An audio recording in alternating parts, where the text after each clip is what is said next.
ராமர் அவதாரம் மற்றும் கிருஷ்ணர் அவதாரமுடன் நேரடி தொடர்புடைய திருக்கோவில்.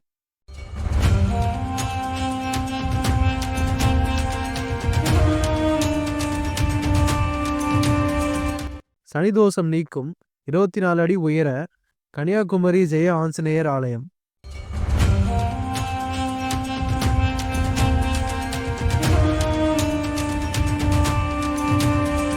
கல்யாண வரம் தரும் கல்யாண ஸ்ரீனிவாச பெருமாள்.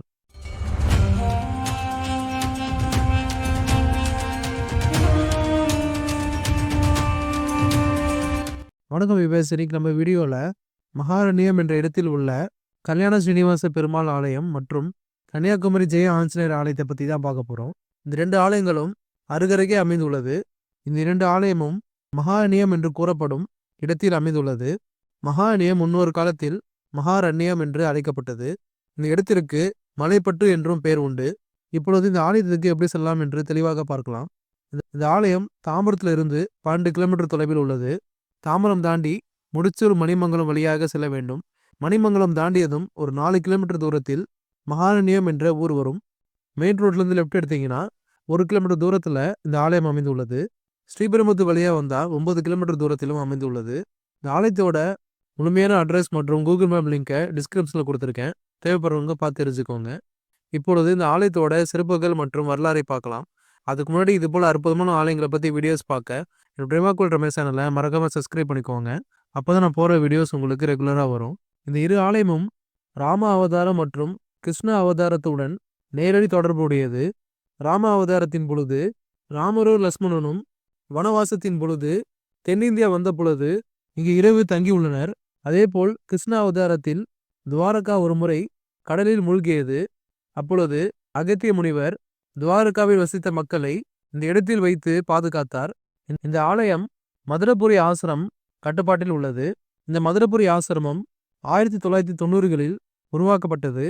ஸ்ரீ ஸ்ரீ முரளிதர சுவாமிகள் என்பவரால் இந்த ஆசிரமம் நிறுவப்பட்டுள்ளது.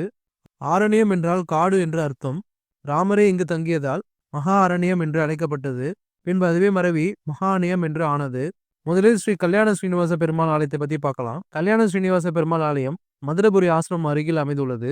முதலில் கல்யாண ஸ்ரீனிவாச பெருமாள் கிழக்கு நோக்கி பார்த்தவாறு அமைக்கப்பட்டார். ஆனால் தானாகவே வடகிழக்காக திரும்பினார். அதாவது ஈசானி மூலையை பார்த்தவாறு திரும்பினார். தற்பொழுதும் அதே போல் காசளிக்கிறார். இவரை வேண்டினால் அனைத்து விதமான வேண்டுதலும் நிறைவேறும். குறிப்பாக கல்யாண சம்பந்தமான தோஷங்கள் அனைத்தும் நீங்கி விரைவில் திருமணம் நடக்கும் என்று கூறப்படுகிறது. பெருமாள் என்ற கோலத்தில் மிகவும் அழகாக காசு தருகிறார். பெருமாளை பார்த்தவாறு கருடாழ்வார் இருக்கிறார். மற்றும் பெருமாள் கருவறையை சுற்றி கோஷ்ட தெய்வங்களாக ஸ்ரீ நர்த்தன கணபதி, ஸ்ரீ பாண்டுரங்கன், ஸ்ரீ வராக சுவாமி, கைக்குப்பி நிலையில் அனுமன் மற்றும் ஸ்ரீ விஷ்ணு துர்கா ஆகியோர் உள்ளனர். அதேபோல் வெளிப்புற சுற்றுப்பாதையில் கல்லில் செதுக்கப்பட்ட அழகான ஆஞ்சநேயர் சிலை உள்ளது. அதேபோல் சனீஸ்வரர் சன்னதியும் அமைந்துள்ளது. இந்த ஆலயத்தில் கோசாலயம் அமைந்துள்ளது. இப்பொழுது கல்யாண வரம் தரும் கல்யாண ஸ்ரீனிவாச பெருமாளை எப்படி வழிபாடு செய்ய வேண்டும் என்று பார்க்கலாம். திருமணம் ஆக வேண்டியவர்கள் ஸ்ரீ கல்யாண ஸ்ரீனிவாச பெருமாள் கோவிலுக்கு 2 பூமாலைகளை அர்ச்சனை தட்டில் வைத்து கொண்டு வந்து சன்னதியில் உள்ள அர்ச்சகரிடம் கொடுத்து அர்ச்சனை செய்ய வேண்டும். அவர் அதை ஸ்ரீ கல்யாண ஸ்ரீனிவாச பெருமாளுக்கு சாற்றி விட்டு ஒரு மாலையை பிரசாதமாக தருவார். திருமணம் ஆக வேண்டிய நபர் அந்த மாலையை கழுத்தில் அணிந்து கொண்டு சன்னதியை 7 முறை ஹரே ராமா ஹரே ராமா, ராம ராம ஹரே ஹரே, ஹரே கிருஷ்ணா, கிருஷ்ண கிருஷ்ண ஹரே ஹரே என்ற மகா மந்திரத்தை கூறியவாறே வலம் வர வேண்டும். இப்படி செய்வதால் விரைவில் ஸ்ரீ கல்யாண ஸ்ரீனிவாச பெருமாளுடைய அருளால் திருமணம் கைகூடும். திருமணம் நடந்த பிறகு தம்பதிகளாக வந்து ஸ்ரீ கல்யாண ஸ்ரீனிவாச பெருமாளை வழிபாட வேண்டும். இந்த ஆலயத்தில் புரட்டாசி 4வது சனிக்கிழமை மிகவும் சிறப்பாக கொண்டாடப்படுகிறது.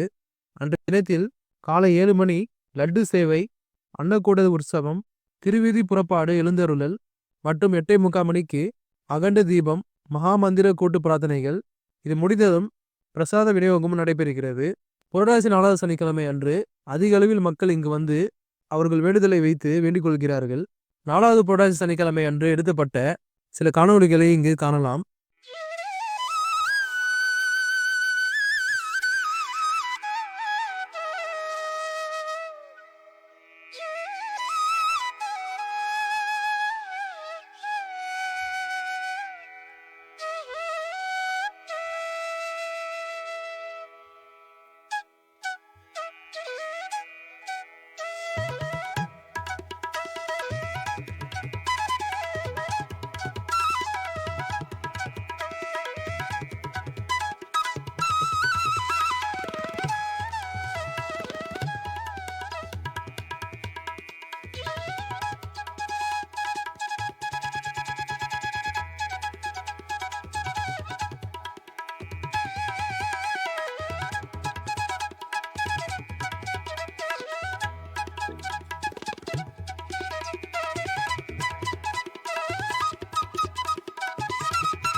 இப்பொழுது கல்யாண ஸ்ரீனிவாச பெருமாள் கோயிலுக்கு பக்கத்தில் அமைந்திருக்கும் 24 அடி உயர கன்னியாகுமரி ஸ்ரீ ஜெய ஆஞ்சநேயர் ஆலயத்தை பற்றி பார்க்கலாம்.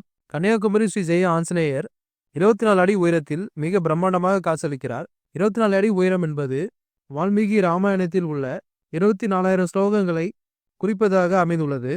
இந்த ஆஞ்சநேயர் சிலை செய்த பொழுது முதல் ஒரு வாரம் கன்னியாகுமரியில் இருந்ததால் இந்த ஆலயம் கன்னியாகுமரி ஸ்ரீ ஜெய ஆஞ்சநேயர் என்று அழைக்கப்படுகிறார். இந்த ஆஞ்சநேயரை சனிதோஷம் உள்ளவர்கள் வந்து வழிபட்டு செல்கின்றனர். இங்குள்ள ஆஞ்சநேயரை தொடர்ந்து 7 வாரங்கள் தரிசனம் செய்தால் அவர்கள் வைக்கும் வேண்டுதல் விரைவில் நிறைவேறும் என்று கூறப்படுகிறது. வேண்டுதல் நிறைவேறியதும் வெற்றிலை மாலை சாற்றி நேர்த்திக்கடன் செலுத்துகின்றனர். ஒருவர் ஜாதகத்தில் சனிதோஷம் இருக்கும் பொழுது வாகனம் ஓட்டும் பொழுது விபத்து ஏற்படும், வேலை பறிபோகும் அல்லது அலுவலக விஷயமான வழக்குகளை சந்திக்க நேரிடும், கணவன் மனைவி பிரிய நேரிடும், வீணற்ற வழக்கு தொல்லைகள் ஏற்படும், இடமாற்றம் ஏற்படும், அடிக்கடி மருத்துவமனைக்கு அலைய நேரிடும், வீணற்ற மன உளைச்சல் ஏற்படும், வியாபாரத்தில் பங்குதாரர் இடையே பிரச்சனைகள் ஏற்படலாம். இது போன்ற எல்லா விதமான பிரச்சனைகளும் தீர ஒரு எளிமையான வழிதான் இந்த ஆஞ்சநேயர் வழிபாடு. இந்த கன்னியாகுமரி ஆஞ்சநேயரை சனிக்கிழமை சனி ஓரையில், அதாவது காலை 6 மணி முதல் 7 மணி வரை ஒரு நல்லெண்ணெய் தீபம் ஏற்றி தொடர்ந்து வழிபட்டு வந்தால் அனைத்து விதமான கஷ்டங்களும் விலகிவிடும். இதுபோல் விளக்கு ஏற்றி வழிபாடு செய்து பல மக்கள் நன்மை அடைந்துள்ளனர். கல்யாண ஸ்ரீனிவாச பெருமாளுக்கும் கன்னியாகுமரி ஜெய ஆஞ்சநேயர் ஆலயத்துக்கும் நடுவே ஒரு பெரிய குளமும் அமைந்துள்ளது. கன்னியாகுமரி ஜெய ஆஞ்சநேயர் ஆலயம் திறந்திருக்கும் நேரம் காலை 6 மணி முதல் 9:30 மணி வரையும், மாலை 5:30 மணி முதல் 8 மணி வரையும் திறந்திருக்கும். கல்யாண ஸ்ரீனிவாச பெருமாள் ஆலயம் திறந்திருக்கும் நேரம் காலை 6 மணி முதல் 11 மணி வரையும், மாலை 4:30 மணி முதல் இரவு 8 மணி வரையும் திறந்திருக்கும். இதே ஊரில் பெருமாள் ஆலயத்தை கடந்து ஒரு 1.5 கிலோமீட்டர் தூரம் பயணம் செய்தால் மகாவதார் பாபாஜி தியான மண்டபம் அமைந்துள்ளது.